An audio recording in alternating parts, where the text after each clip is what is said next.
Hey guys, Alex Kazor from SteelersDepot.com. I want to make a quick video, obviously not a game recap, but I just wanted to give my quick thoughts on the Steelers 53-man roster. I know it's been a couple of days since it's been set, but I wanted to wait just to make sure there weren't any last-second moves and practice squad additions, and there actually was just one a couple hours ago, or at least reported, which we'll get to in a little bit. So I just kind of wanted to let the dust settle, just because I knew it could be a fluid situation, and in some ways that it was. But now that it's what's today, Tuesday night, so things are basically set as this team gears up for Week 1 in Washington Monday night, the first of the doubleheader. But I wanted to go through just a real quick 10-15 minutes, hopefully. Talk about the 53-man roster, the practice squad, and just the general layout of my thoughts on what the Steelers have coming into the regular season. We'll go position by position. Start at quarterback. The big surprise, the question was, is his team going to carry a number three? Who's it going to be? How are they going to handle it? It's supposed to be Bruce Gradkowski. That obviously, didn't end up happening. So they turned to Zach Mettenberger, and Mettenberger's a guy that they liked coming out of LSU. They had a chance to claim him back in May when Tennessee released him. They chose not to. They didn't put in a waiver claim, but circumstances obviously changed that. Without a number three quarterback, and the Steelers traditionally like to carry three quarterbacks, and I'm sure what happened last year and how far down the totem pole they had to go for quarterbacks probably, definitely influenced their decision to keep with that mindset of having three, as a lot of teams now go to just two quarterbacks on your 53-man roster. But Mettenberger, he's got a big arm.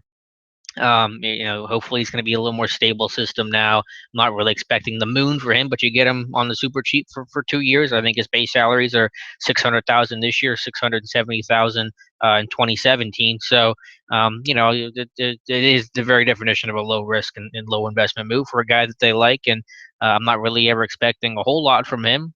We might not get to see him at all this year, and hopefully we don't. If the Steelers see Zach Mettenberger on the field, something's gone horribly awry. But you can understand the signing; it makes sense, and kind of the mold that they look for. Running back, that was basically been settled. Le'Veon Bell goes to the suspended list, so he does not count against the 53-man roster. So D'Angelo Williams will be your starter. Fitzgerald Toussaint and Dale Richardson will fight things out for the number 2, number 3 spots. That's basically been locked up since the first game and the first time you got to see Richardson in the stadium. He was running ahead of everybody else in camp and having a nice camp, but you kind of got to confirm that for the first time in stadium against the Lions, and he's kind of had that spot ever since. So Richardson it is, and again, Richardson is definitely the better pure runner between him and Toussaint. Toussaint is much more well-rounded, much better in pass protection. I like him a lot more in special teams. Again, we will revisit this group after 3 weeks when Le'Veon Bell is able to return. One of those guys will get the axe. My guess is going to be, if I had to make a decision today, I would definitely take a cut Daryl Richardson and keep Toussaint, because Toussaint's going to give you that little bit of everything and going to be a bigger factor on special teams. But you don't have to make the decision now. You get 3 weeks, you can sort things out. Who knows what the landscape and the layout's going to be by then? 3 weeks is an eternity in the NFL. Fullback Roosevelt Nix. The concern was, what's the injury situation? You really hadn't seen him much in the preseason. Tomlin called it a back injury today. Called him day to day. Who knows what the scope of that is? Hopefully he'll be okay. Hopefully it was all precautionary, because he's going to be one of your core special teamers and cracking skulls at fullback. So only one there, not carrying two like they did last year with Nix and Will Johnson.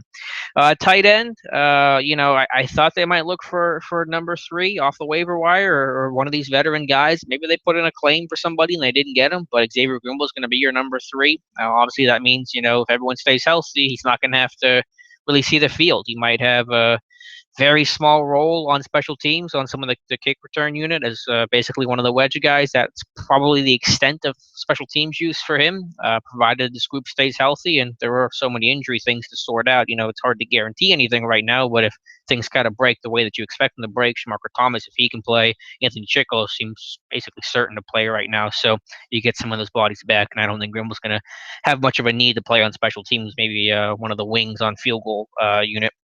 But so that was kind of a mild surprise because I just didn't think, I thought he showed some good things. I thought he got a little bit better as the preseason went on, but just consistency just was fleeting.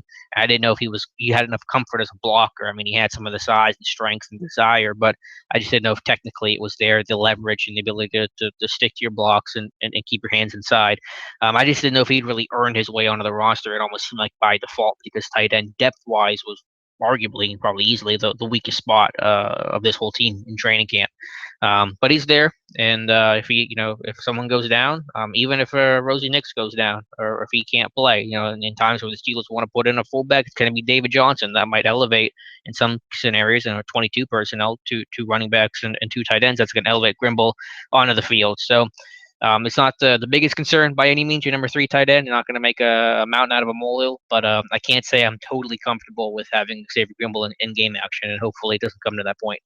Wide receivers, that's been chalk basically against the Lions game, and probably even before that. Eli Rogers was going to be the number 5, and there was no moving or shaking elsewhere, and no one even gave a whiff of compelling this team to keep 6 receivers, which is pretty rare for this team to do. I think the last time they kept 6 was I don't even remember 4 years ago. Arnaz Battle was at number 6 as special teams guy, special teams captain, and none of those guys are going to be special team stalwarts that a guy like Arnaz Battle. Or they already have the Steelers already have that in Darius Hayward-Bay. They're a special teams guy at that position. So that position's chalk. No surprise there. They're all probably going to be active on game day. It's going to be fun to see the rotation. Really curious because I don't know how it's going to go. I mean, I think all 5 guys are going to play situationally.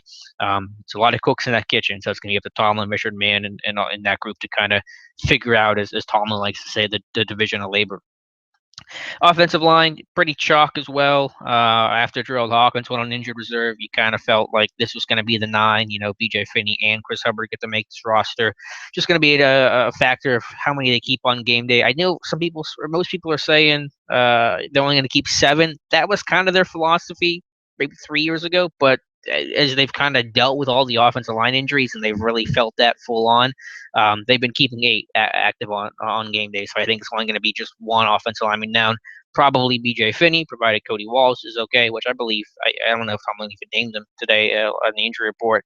I think that Hubbard's definitely going to get ahead. I think that you keep Chris Hubbard for that versatility and being able to play all 5 spots. So it would be counterintuitive to make him inactive on game day and waste that away. It's not like it's a promising talent that B.J. Finney is, where theoretically you could say next year or two he might be a guy that could start for us or be in that mix. Hubbard's not going to be that guy, but he's going to give you that versatility, even if the play isn't great. So making him inactive on game day defeats that purpose. And the only way you would go Hubbard is if there were such a rash of other injuries, or I don't know what the scenario would even be. But bottom line is, I think they carry 8 on game day. B.J. Finney is going to be the odd man out as the roster stands right now. I think that's it for the offense. Just doing this off the cuff. Defensive line now, and again, pretty chalk as well. I thought if there could be one surprise, maybe Kashad Lyons gets ahead over LT Walton. Walton was a little up and down. Thought Lyons had done some good things. I think he has some strength. I love his size. He's got some chase to the football. Not too dissimilar from LT Walton, though, and I don't know if Walton did anything terrible to really give up that spot, though. I thought there were times where Walton kind of had struggled with some of those down blocks that kind of blew him out of his gap. The Carolina game, even, he had some issues there. So I don't know if either really were stamping their feet saying, we got to give this guy a roster spot, but Walton wins out. And it's just kind of about health with that group right now. Javon Hargrave looks to be okay, which thank goodness for that. And Cam Hayward hopefully will be as close to 100% as you can be and kind of get through these first couple weeks. Very similar to the way Lawrence Timmons did last year with his turf toe that probably really dogged him more than likely we've been told, at least the first month of the year, and it might have been something that hindered him all season long. We know how nasty turf toe is, and you only get better by rest, and in season, it's hard to get a lot of rest. So defensive line, pretty chalk. Again, it's about division of labor and rotation. Another discussion for another time. Outside linebackers, again, so many roster spots are set at this point. We've talked about it enough. There wasn't a whole lot of intrigue with it. Travis Feeney, had come back, but injuries kind of gets concussed in that last game, and didn't really get a whole lot of opportunity to shine just because of his own injuries. Missing the first half of camp and the preseason, and then bowing out halfway through this last game against Carolina. So Chickalo is going to be the guy.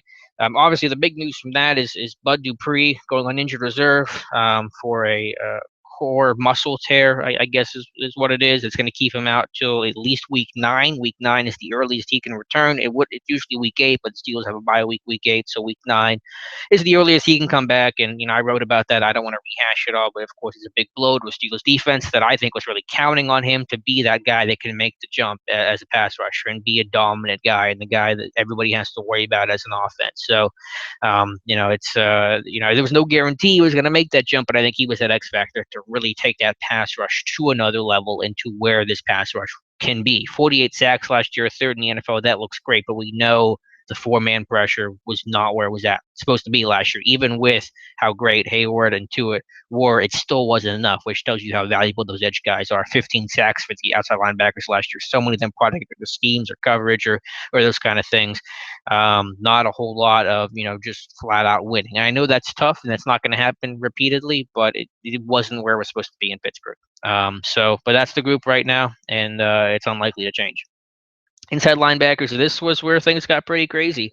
I was not trying to bash Tyler Bedekovich. I had said that he did some good things, and I was, you read my camp reports. So, there were days where I was very, glowing of him. And the Friday night practice at Latrobe High School, I mean, he dominated that practice. The pass rush drills, he was, beating up on Rosie Nix and some of the other guys. And I said that, but I just said, it's not like he's been so dominant in the preseason itself, and his play time has been so extreme that this is a guy that you have to keep. And I just said if he doesn't, he's unlikely to be claimed on waivers just because so few rookies do. I think it was 3 draft picks this year you got claimed.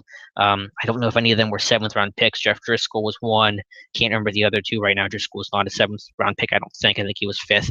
But anyway, so I wasn't trying to hate on the guy at all. And in the last 2 roster predictions I did, I put Matakevich on the roster over Steven Johnson because Matakevich was getting first-team run on special teams and Steven Johnson was not. And that really surprised me because I thought that was going to be Johnson's role, again, the new Terrence Garvin. So I made that switch the last 2 weeks, and I had Matakevich on the roster and Johnson bumped off.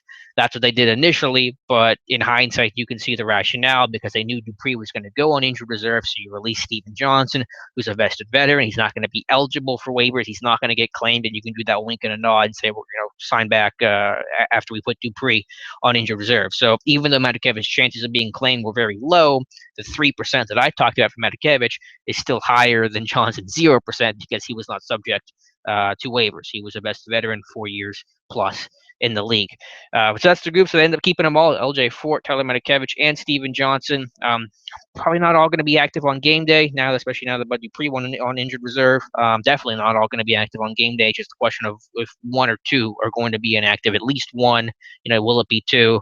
I'm not sure. I haven't really fleshed that out yet, but it wouldn't shock me. And I think if only one of them if only one is inactive, I think it's going to be Steven Johnson, just because the way they were running in camp in the preseason. I think Matakevich is going to get that hat. LJ Fort's definitely going to be active. He's going to be probably a 4-phase guy, and he was kind of running everything in the preseason. So it'll be interesting. The inactive list, that might be the biggest area of intrigue week 1, Monday night against Washington. Cornerbacks, the Justin Gilbert trade, I went through my thoughts on that. I don't want to rehash it all there. I think the interesting thing is just, I think this tells you, and it does tell you, and Mike Tomlin talked about it at his press conference today, is that William Gay is going to be the backup in the slot to Sean Davis. So for whatever reason, Gay has to move there, whether it's Davis getting hurt or whether it's a safety getting hurt and Davis having to move back, William Gay is going to be in the slot. So not that he needs the reps there, but he hadn't really taken any. And I just thought they might bring somebody else on just to really give yourself a lot of options in the slot. But I suppose that didn't end up being the case last year. There was Brandon Boykin and William Gay. I guess it really shouldn't surprise me. But that's the cornerback group. Duran Grant being the surprise cut of the group, and it's another miss for Pittsburgh. Second year in the system, in the league, and your 4th-round pick gets cut both times. The first training camp he was cut, brought back. Eventually got a little bit of a hat on special teams, cup of coffee end of the year. Then this year doesn't make the roster outright. Now he's on the Buffalo Bills practice squad. So, I wanted to like Duran Grant. I thought he was a physical guy. I thought he was a good tackler. I thought he had a nice beginning to camp. And I think that Carolina game, just repeated mistakes. Whether it was a Detroit game, he blitzed and he shouldn't have. The Eagles game, there was some sort of issue. I don't know 100% who it was on, but there was an issue with Grant and Dangerfield in coverage. It actually was the Saints game, I think. And then the Carolina game, I think there was one play, at least I could clearly see, where he didn't carry number one vertically in a pattern match. And you just have those repeated above the neck mistakes. And just like Shamarko Thomas, it's going to get you demoted. And Shamarko's saving grace was that he's a great special teamer. Durant Grant never really showed that. You had a bunch of other guys at the position, so Grant becomes very much expendable because he has no use for this team. So I don't know if I was floored by it. Definitely disappointed. I'm sure the team was as well because their track record for defensive backs. You just add another to the list. It feels like the Cleveland Browns quarterback with the jersey with all the names on it, the Ken Dorsey's, and then we feel like the Steelers have their own version of that to a much lesser degree, thank goodness. But with cornerbacks, and I've written some stuff, and I did one of my studies for Depot. At the time you see this, it'll be yesterday that I posted it, and that really kind of, I thought, quantified it and showed how poor this team has been. But so that's the big news there at cornerback. And then safety, happy for Jordan Dangerfield. He's not any different than the Jordan Dangerfield before, outside of experience and in the system and probably some comfort. But like I said before, the skill set and the opportunity aligned for him. He's got the skill set for a special teamer. The spots open up, some of the injuries in camp, and he made the team. So we're very happy for him. Just had a kid sometime, I think, a couple months ago. So he can provide for his family and have this great start of the season and get paid like an NFL player, not a practice squad player. The paycheck is so much different for that. So I think he might be inactive on game day. I think if Shamarko Thomas is healthy, it might be tough to find a hat for Jordan Dangerfield, especially if you give a hat to Justin Gilbert, which seems pretty likely at this point. But somebody goes down, there's always going to be injuries. Dangerfield's a guy that's going to be able to step in and play a lot of roles. So, that was good for him. Elsewhere, that was pretty chalk across the board. Shamarko. People were talking about Shamarko's not going to make the team. Shamarko was going to make the team. Tomlin's praised him so much as a special teamer before. We know his contributions there. Yes, him as a safety and a defender has not worked out, though I still wonder, could there potentially be a dime roll for him at some point down the road? I have no idea the answer, but I think some of his skill set would lend itself to that. It's just a question of trust, and we know that there's an issue there. Schmarker was going to make the team. There was no doubt about it. Special teams, chalk across the board. Barry, Boswell, and Greg Warren. Return guys, we'll see what they do. I guess that's unclear. Kick returner, is it going to be Coates or Gilbert? Punt returner, AB or Eli Rogers? We'll find that out. Don't have a great feel for that. I'd probably go with Gilbert on kick returns. If you got the timing down, and then I'd go AB on punt returns still. But I could understand Eli Rogers, so we know the team's desire to do that. So we will see. That's all I have, though, guys. That is the actually. Oh no, I wanted to go practice squad real quick because I wanted to talk about the new addition, at least reported addition. Jeremy Fowler had reported it today that David Cobb from Tennessee is going to be added to the team's practice squad. I guess that's going to be tomorrow. Today, as you watch this video, it's Tuesday night right now around 11 p.m. I love that move. I think that's it's a big talent, a guy that they like coming out of Minnesota, a guy that I like coming out of Minnesota. He's a power guy, and they want to find that power guy. So you have to make a corresponding move to that. It's either going to be Brandon Brown Dukes or Cameron Stingley. Probably Stingley because you're going to, similar body types. You're going to get rid of the one similar and have that, different look to foil to David Cobb. But I really like this move. I don't know where it's going to end up leading, next year or whatever. But the Steelers have done a great job of finding some of that kind of under the radar talent. Whether it's Toussaint, who was on the practice squad last year and worked his way up. Jordan Tallman made contributions. D'Angelo Williams is a free agent signing. Darren Richardson gets a futures contract, makes this team. So, they've had a really good eye. I give credit to the pro scouts there, Brandon Hunt in that group. And, of course, you're still leaning on your draft report because Cobb's only his second year in the NFL. I really, really dig that move. That kind of got me excited, even though I know it's just practice squad. Elsewhere, not a whole lot of surprises at that point. One new guy, Rashawn Allen, the tight end. This team had brought in for a visit the day before they set their practice squad, so it kind of made sense there. He's known as a blocker. I think he's 26. A little bit of time in the NFL. He's bounced around Seattle, Minnesota. It was New Orleans in camp this year. Of course, the Steelers played in New Orleans. Everything else pretty much chalk. all the draft picks make it. DeMarcus Harris, Travis Feeney, offensive line Matt Filer makes it. I kind of thought that was going to happen. Kobe Hamilton, same there. Uh, Kashad Lyons makes it. Johnny Maxey. I was happy to see Johnny Maxey make it. I was really hoping or really thinking I should put him on my final practice squad, but I chose Levon Hooks over him just because I thought, let's add another nose tackle. But Maxey deserves it. He's got length. He's got size. He progressed. The moment wasn't too big for him. A D2 kid from Mars Hill. So I really like that move. And then a corner, Alhash Shabazz, definitely earned it. Excited to see what this guy can do, progress. Hopefully he'll be back next year and take another step forward. So thank you guys for watching. I just want to give you that quick thought. Let me know your feedback in the comment section before, either on YouTube. You can subscribe to my channel, or just on Steelers Depot, where most of you guys are probably going to be watching this. But yeah, we'll get you ready for Washington. Already working on scouting report for them. Watched a little bit of Washington tape today. Dave will do his thing, Matthew as well, and the rest of the group here. So thank you guys for watching, and keep following here on SteelersDepot.com.